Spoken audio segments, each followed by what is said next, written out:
옛날 옛적 조선 한양의 달빛 어린 밤이었습니다. 의정대감 이한철의 저택에서는 급박한 발소리와 함께 다급한 외침이 들려왔답니다. 어서 도망치십시오.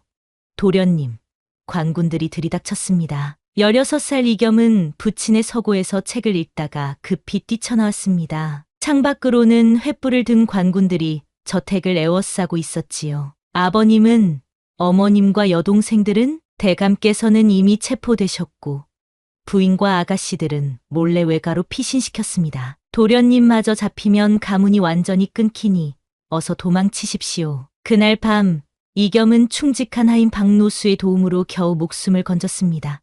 한양 최고의 명문가였던 이씨 가문은 하룻밤 사이에 무너졌고 이한철 대감은 영모죄로 귀양을 가게 되었답니다. 가문을 다시 일으키고 아버님의 누명을 벗겨드리리라. 이겸은 마음속으로 다짐하며 자신의 정체를 숨기기로 했습니다. 그는 일부러 누더기 옷을 걸치고 얼굴에 검댕이를 묻혀 거지 행색을 하고 한양 장터 뒷골목에서 지내기 시작했답니다. 이름처럼 겸손하게 살되 마음만은 결코 낮추지 않는 청년이었지요. 날이 쌀가마니 옮겨드릴까요? 여기 쓰레기 치워드릴까요? 이겸은 낮에는 장터에서 허드레시를 하며 품삯을 벌었고 밤이면 달빛 아래 몰래 글을 읽으며 가문의 복수를 계획했습니다. 그의 옷은 누더기였지만 맑은 눈빛과 흔들리지 않는 기품만은 결코 감출 수 없었답니다. 한편 한양에서 가장 큰 비단 상단을 운영하는 최대성의 집안에는 16살 난 최연이라는 아름다운 딸이 있었지요. 이름처럼 고운 얼굴에 맑은 마음씨를 지닌 최연은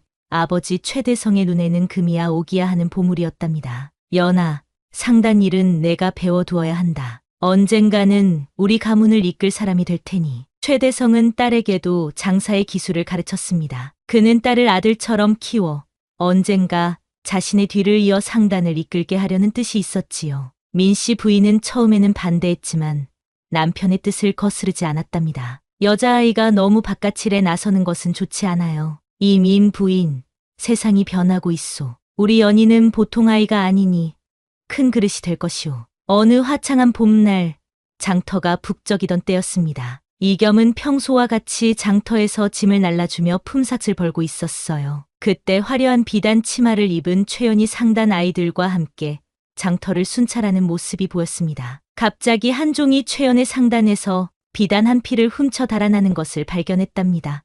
저기, 감히 우리 상단의 물건을 훔치다니. 최연은 망설임 없이 종을 쫓아 달려갔습니다. 상단 아이들도 놀라 뒤쫓았지만 최연이 훨씬 빨랐지요. 종을 향해 달려가는 순간 최연의 머리에서 반짝이는 푸른 비녀가 떨어졌지만 그녀는 그것도 모른 채 계속 달려갔답니다. 철아, 당장 물건을 내려놓지 않으면 관가에 넘길 것이다. 이겸은 우연히 바닥에 떨어진 그 비녀를 발견했답니다. 비녀는 푸른 옥으로 만들어져 있고 섬세한 매와 무늬가 새겨진 귀한 물건이었어요. 해질녘 햇살에 반짝이는 그 비녀는 마치 하늘의 별처럼 빛났지요. 이런 귀한 물건을 이겸은 비녀를 주워들고 자세히 살폈습니다. 그의 시선은 비단 장식과 매와 무늬에 담긴 장인의 솜씨에 감탄했습니다. 이것은 분명 대대로 물려오는 갑오일터였지요. 이겸은 비녀를 소매 속에 정성스레 넣었습니다. 본디 양반가에서 귀한 물건을 다루던 예전의 손길이었답니다. 한동안 뒤 최연은 종을 붙잡아 비단을 되찾았지만 귀중한 비녀를 잃어버렸다는 사실을 알게 되었답니다. 어머니께서 물려주신 비녀라니 어떻게 하지?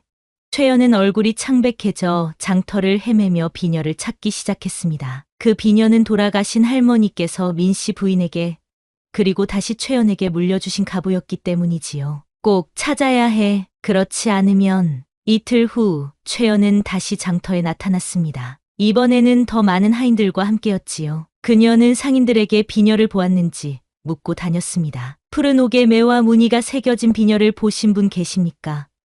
후한 사례를 하겠습니다. 이겸은 멀리서 그녀를 보았습니다. 그리고 자신이 주운 비녀의 주인임을 직감했지요. 그는 다가가려 했지만 자신의 누추한 모습을 의식하고 주저했습니다. 마침내 용기를 내어 최연에게 다가갔을 때 그만 장터 상인들이 이겸을 가로막았답니다. 이 더러운 거지가 감히 최상단 아가씨에게 다가가려 하느냐.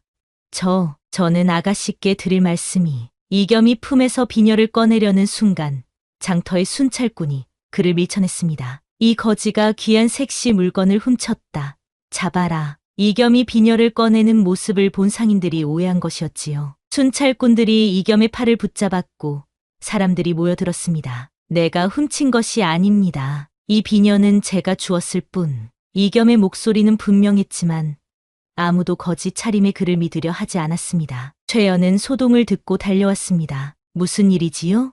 아가씨, 이 거지가 귀한 비녀를 훔쳤다고 합니다. 분명 아가씨의 것을 노린 것일 겁니다. 최연은 이겸의 손에 들린 비녀를 보았습니다. 그녀의 눈이 빛났습니다. 내 비녀. 그때 최연이 상인들 앞에 나서서 말했지요. 그건 제 물건이 맞습니다. 하지만 이 사람이 훔친 것이 아닙니다. 제가 떨어뜨린 것을 주워주신 것일 테지요. 최연의 말에 상인들은 물러났고 이겸은 비로소 비녀를 돌려줄 수 있었답니다. 이틀 전에 아가씨께서 종을 쫓을 때 떨어진 것을 보았습니다. 최연은 비녀를 받아들며 이겸의 눈을 바라보았습니다. 그의 거지 행색 속에서도 어딘지 모르게 품위가 느껴졌답니다. 특히 그 맑고 깊은 눈빛은 보통 사람과 달랐지요. 이렇게 소중히 간직해 주셔서 고맙습니다. 이름이? 그저 겸이라 합니다. 이겸은 성은 밝히지 않고 이름만 말했습니다. 그럼에도 최연은 그 이름에서 뜻깊은 의미를 느꼈답니다. 겸, 참 좋은 이름이네요. 겸손하되 굽히지 않는 마음을 가진 것 같아요. 이겸은 놀랐습니다. 아무도 그의 이름의 의미를 그렇게 알아채지 못했기 때문이지요. 아가씨는 어찌 글을 좀 읽었거든요. 아버지께서 상단을 물려주실 생각으로 글도 가르치셨어요. 두 사람은 잠시 서로를 바라보았습니다. 신분의 차이를 넘어 서로의 눈빛에서 무언가 특별한 것을 느꼈지요. 그때 최연의 하인들이 다가왔습니다. 아가씨, 이제 돌아가셔야 합니다. 해가 저물고 있습니다. 그래, 이제 가야겠네. 최연은 떠나기 전에 이겸에게 작은 주머니를 건넸습니다. 이건 감사의 표시예요. 거절하지 마세요. 이겸은 고개를 저었습니다. 사람의 도리를 했을 뿐입니다. 보상은 필요 없습니다. 최연은 놀랐지만 더욱 이겸에게 깊은 인상을 받았답니다. 그녀는 미소를 지으며 물러났지요. 그날 이후 최연은 종종 장터에 나와 이겸을 찾곤 했답니다. 처음에는 그저 감사의 인사를 전하려는 마음이었지만 점차 이겸의 품이 있는 모습과 깊은 눈빛에 마음이 끌렸답니다. 한편 최대성의 집에는 불청객이 찾아왔습니다. 바로 방치훈이라는 젊은 상인이었지요. 그는 인근 고을에서 가장 큰 상단의 후계자로 키가 크고 눈매가 날카로웠습니다. 비단을 거래한다며 최대성을 자주 찾아왔지요. 최어른, 이번에 들여온 비단은 정말 품질이 좋다는 소문이 자자하더군요. 함께 장사를 하면 큰 이득을 볼 수 있을 것 같습니다. 방치훈은 말은 부드럽게 했지만 그의 눈빛에는 탐욕이 가득했습니다. 최연이 들어오자 그의 눈이 번쩍 빛났지요.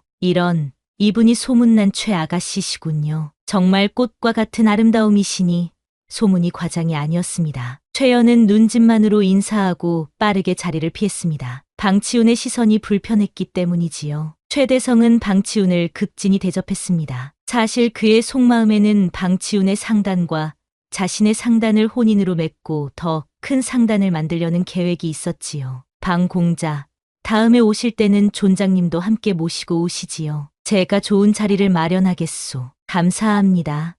아버지도 최어른과의 인연을 매우 기대하고 있습니다. 민씨 부인은 방치훈이 떠나자마자 남편에게 의견을 전했습니다. 여보, 그 방치훈이라는 사람, 눈빛이 너무 날카롭고 음흉해 보여요. 그리고 방씨 상단에 대해 좋지 않은 소문도 들리던데 이 사람 세상 장사꾼 중에 눈빛 순한 사람이 어디 있겠소. 그건 다 경쟁자들이 퍼뜨리는 소문일 뿐이오. 최대성은 아내의 말을 귓등으로 들었습니다. 그에게는 상단의 번영이 가장 중요했기 때문이지요. 어느 날 장터에서 일하던 이겸 앞에 깜짝 놀랄 손님이 찾아왔습니다. 백발이 성성한 노인은 이겸을 한참 바라보더니 눈물을 글썽이며 다가왔습니다. 도련님, 이겸 도련님 맞으시지요? 놀란 이겸이 노인의 입을 막으려 했지만 이미 늦었습니다. 다행히 주변에 사람은 없었지요. 노수 아버지, 여기서 웬일이십니까? 바로 박노수, 이겸의 가문이 몰락하기 전 집안의 충직한 하인이었지요. 두 사람은 장터 뒤편 한적한 곳으로 자리를 옮겼습니다. 도련님, 정말 살아계셨군요.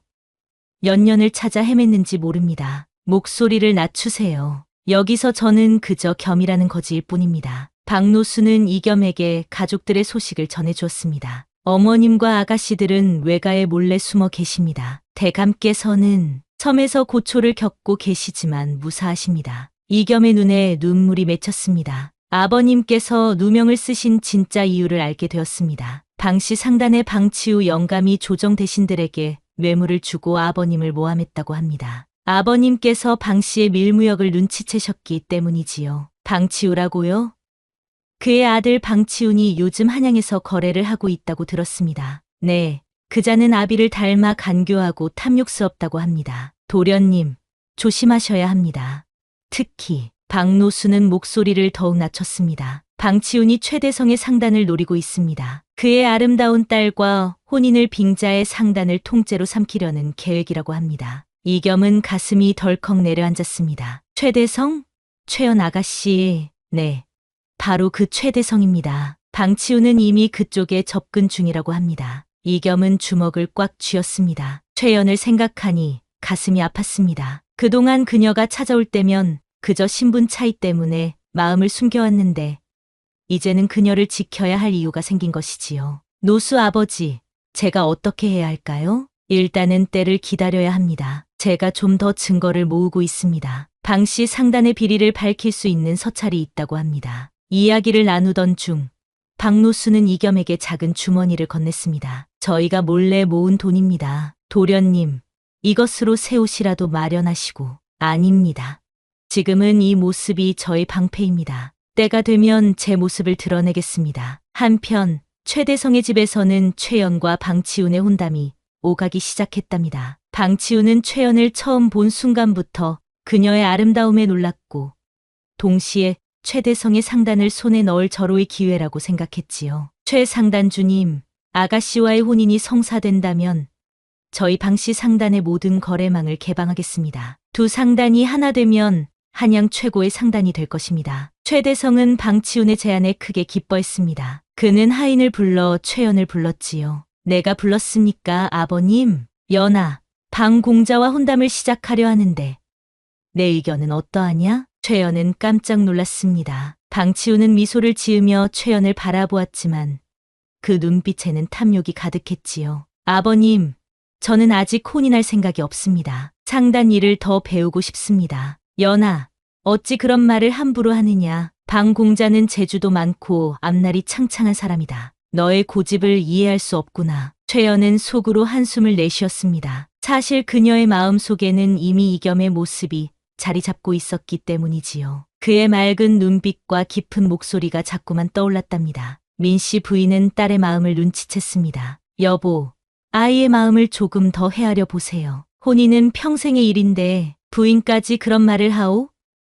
이혼사는 우리 상단의 미래가 걸린 중대사요. 방치훈은 최연의 반응에 불쾌했지만 겉으로는 미소를 지었습니다. 괜찮습니다. 최어른. 아가씨께서 시간이 필요하시다면 기다리겠습니다. 하지만 그는 교활한 미소를 지으며 덧붙였습니다. 너무 오래 기다리게 하시면 안 되겠지요. 방치훈이 돌아간 후 최연은 몰래 장터로 향했습니다. 이겸에게 이 소식을 전하고 싶었기 때문이지요. 하지만 최대성이 이미 하인들을 시켜 딸을 감시하고 있었답니다. 아가씨, 어디로 가시는 겁니까?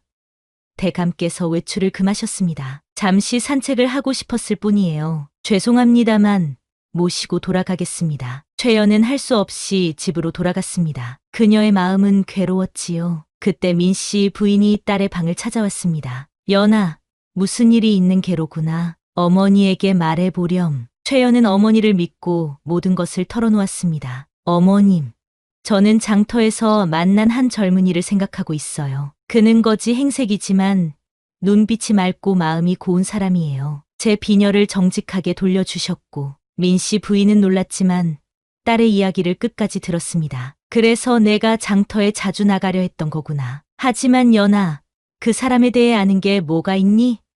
거지와 상단 딸의 인연이라니. 어머님, 그분은 분명 보통 거지가 아니에요. 눈빛과 말투가 달라요. 마치 양반집 자제 같다는 말이니?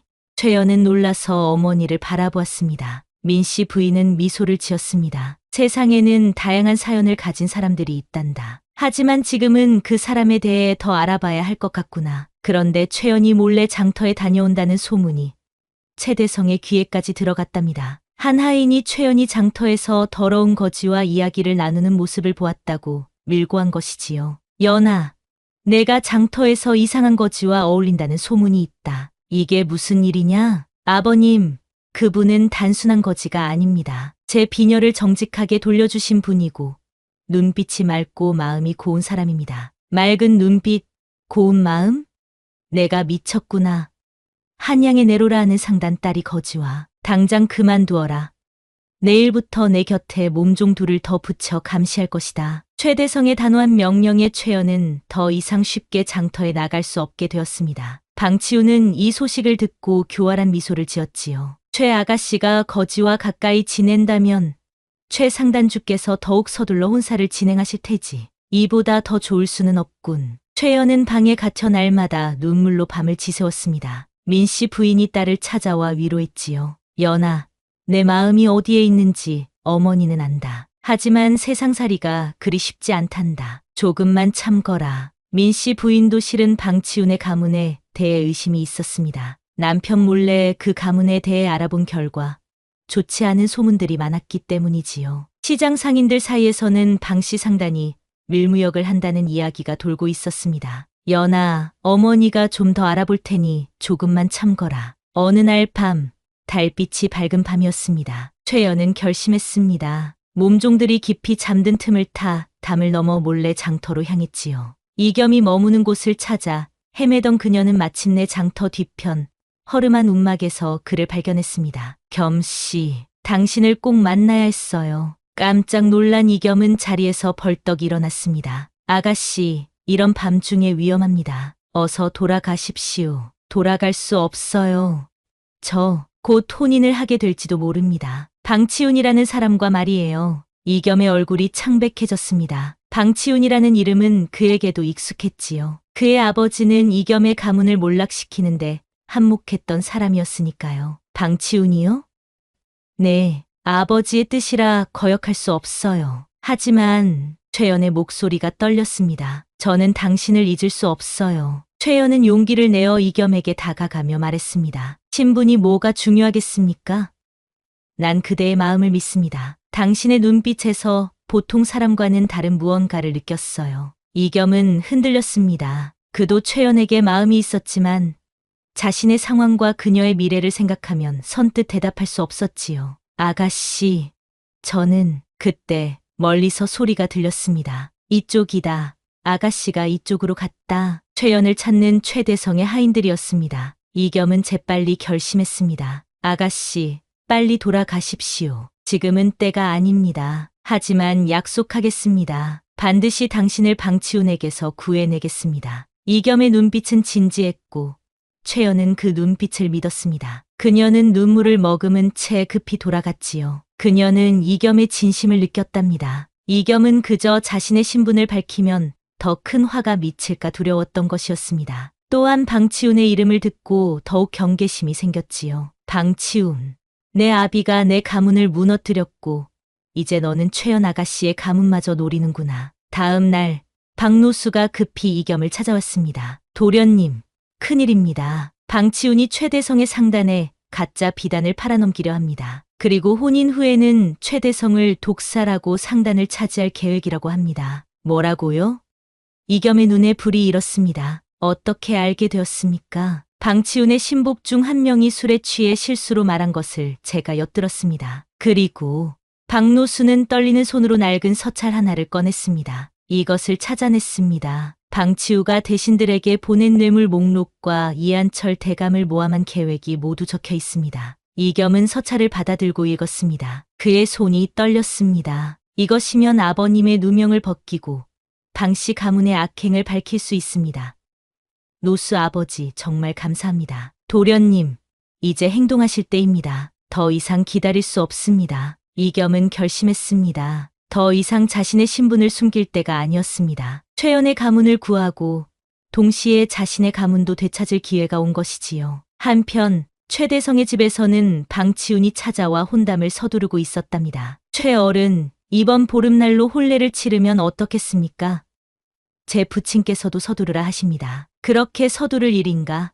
하지만 좋소. 우리 가문의 기쁨이 될 테니. 최연은 방에서 이 대화를 듣고 절망했습니다. 그녀는 몰래 민 씨 부인을 찾아가 호소했지요. 어머님, 저는 방치웅 공자와 혼인하고 싶지 않아요. 제 마음에는 다른 사람이 있습니다. 연아, 어머니도 안다만 내 아버지의 뜻을 어찌하겠느냐. 민 씨 부인은 딸을 안아주었습니다. 그리고 비밀스럽게 속삭였지요. 오늘 밤 장터에 큰일이 일어날 것 같구나. 어머니가 알아본 바로는 그거지. 아니, 그 젊은이가 평범한 사람이 아닌 것 같다. 최연은 놀랐습니다. 어머니가 어떻게? 어미의 마음이 어찌 딸의 마음을 모르겠느냐. 내가 내 아버지를 설득해 볼 테니 오늘 밤은 방 안에 있거라. 다음 날 장터에 놀라운 일이 벌어졌답니다. 이겸이 깔끔한 선비 차림으로 장터 한복판에 섰던 것입니다. 더 이상 거지의 행색이 아니었지요. 나는 이겸, 과거 한양에서 이름 높던 의정 이한철의 아들이다. 사람들이 웅성거렸습니다. 이겸은 계속해서 말했습니다. 내 아버지는 억울한 누명을 쓰고 가문이 몰락했으나 이제 그 진실이 밝혀질 것이다. 방씨 가문의 비리와 음모를 폭로하겠다. 그는 손에 든 서찰을 높이 들어 보였습니다. 장터에 모인 사람들 사이에서 놀라움의 탄성이 터져 나왔습니다. 방치우가 조정 대신들에게 뇌물을 바치고 내 아버지를 모함했다는 증거다. 그리고 그의 아들 방치우는 지금 최대성 상단주의 딸과 혼인을 통해 상단을 차지하려 하고 있다. 이 소식은 삽시간에 퍼졌고 최대성의 귀에도 들어갔답니다. 최대성은 즉시 방치운에게 사람을 보내 진상을 물었지요. 방 공자, 지금 장터에서는 이상한 소문이 돌고 있소. 당신 가문이 의정 이한철을 모함했다는 이야기인데 이게 무슨 말인가? 방치운은 당황했습니다. 그의 얼굴이 창백해졌지요. 그저 미친 사람의 헛소리일 뿐입니다. 신경 쓰지 마십시오. 하지만 최대성은 이미 의심이 생겼습니다. 더구나 민 씨 부인이 몰래 알아본 정보도 있었지요. 그는 몰래 측근들에게 명령했습니다. 당장 이겸이라는 사람을 찾아라. 그리고 그가 말한 내용이 사실인지 확인하라. 한편 최연은 이 소식을 듣고 몰래 장터로 달려갔습니다. 어머니의 말에도 불구하고 이겸이 위험에 처할까 염려되었기 때문이지요. 그곳에서 선비 차림의 이겸을 만난 그녀는 놀라움을 감추지 못했지요. 당신, 정말로. 그렇습니다. 제 마음은 언제나 진실이었습니다. 제 진짜 이름은 이겸, 전 의정 이한철의 아들입니다. 아가씨의 혼담 상대 방치운의 가문은 우리 가문을 몰락시킨 원수이자 지금은 아가씨의 가문마저 넘보고 있습니다. 최연은 충격에 빠졌습니다. 하지만 그녀의 마음속에는 이겸에 대한 신뢰가 있었지요. 어떻게 증명할 수 있나요? 이것을 보십시오. 이겸은 품에서 서찰을 꺼냈습니다. 그것은 방씨 가문과 조정의 고위 관리 사이에 오간 편지로 이한철을 모함하고 재산을 빼앗기 위한 음모의 증거였답니다. 이것을 어떻게 구했습니까? 박노수 어르신의 도움이 있었습니다. 그분이 목숨을 걸고 찾아낸 증거입니다. 두 사람이 이야기를 나누는 사이 최대성과 그의 사람들이 도착했습니다. 최대성은 처음에는 이겸을 의심스러운 눈으로 보았지만 민 씨 부인도 함께 와서 상황을 설명했습니다. 여보, 이 젊은이의 이야기가 사실인 것 같아요. 제가 몰래 알아본 바로는 방씨 상단의 평판이 좋지 않았어요. 그리고 이 서찰을 보세요. 최대성은 서찰을 읽고 크게 놀랐답니다. 이런, 방씨 가문이 이런 짓을. 그리고 내 딸과 혼인하려 했다니. 그때 방치운이 몇몇 부하들과 함께 장터에 나타났습니다. 그는 이겸을 보자마자 얼굴이 일그러졌습니다.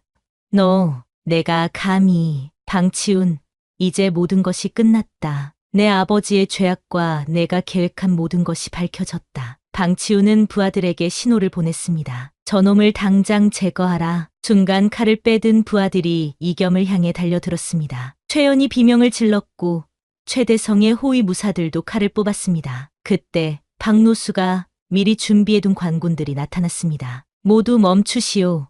임금님의 명으로 방치운을 체포하러 왔소. 관군들이 방치운과 그의 부하들을 포위했습니다. 박노수는 이겸에게 귓속말로 말했습니다. 도련님, 서찰을 조정에 넘기자 임금님께서 직접 명을 내리셨습니다. 이제 모든 것이 끝났습니다. 방치운은 꼼짝없이 체포되었고 최대성은 즉시 방치운과의 혼담을 파기했습니다. 그리고 이겸의 이야기를 더 들은 후 그를 돕기로 결심했지요. 이 공자, 그대의 이야기가 사실이라면 내가 힘을 보태겠소. 조정에 아는 사람들이 있으니 진실을 밝힐 수 있을 것이오. 며칠 후 놀라운 일이 벌어졌습니다. 방씨 가문의 비리가 조정에 알려지고 이한철의 누명이 벗겨진 것이지요. 이겸의 가문은 점차 복권되기 시작했고 흩어졌던 가족들도 하나둘 모이기 시작했답니다. 최대성은 이겸의 용기와 지혜에 감탄했습니다. 그리고 딸 최연이 그를 마음에 두고 있다는 사실도 알게 되었지요. 이 공자,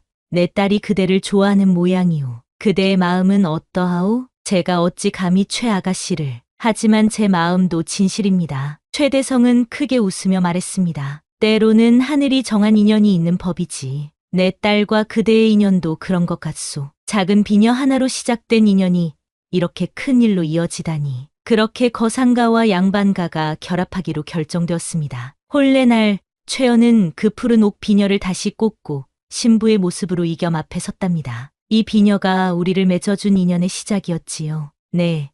그리고 이제 우리의 새로운 시작입니다. 두 사람은 서로를 바라보며 미소 지었습니다. 이겸의 가문은 다시 일어서고 최대성의 상단은 더욱 번창했지요. 그들은 서로의 부족함을 채우며 더 큰 행복을 만들어 갔답니다. 이 이야기는 우리에게 참된 마음과 용기가 신분의 벽을 넘을 수 있다는 교훈을 전해줍니다. 작은 비녀 하나가 두 사람의 인연을 맺어 주었듯 세상살이에서도 작은 일이 큰 변화의 시작이 된다는 것을 알려주지요. 그렇게 이겸과 최연은 오래오래 행복하게 살았답니다.